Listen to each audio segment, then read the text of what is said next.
Assalomu alaykum hurmatli ota-onalar.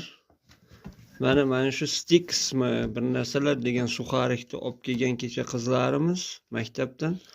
Mana ichidan chiqqan qurtni qaranglar.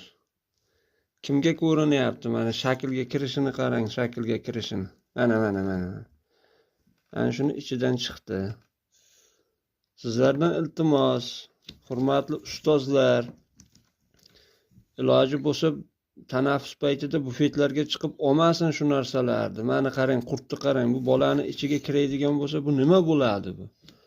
Mana men hozir uyda ko'rib qoldim shu narsani, to'kib ko'rdim, ichidan mana shu qurt chiqdi. Mana shaklga kirishiga qarang buni, mana. Bu bolani ichiga kirsa nima bo'ladi kelajakda? Bu bolalarimiz keyin gijjaga to'ladi-ku ichi. Ota-onalar, sizlar ham xushyor bo'lsizlar, pul bermaysizlar qo'llariga.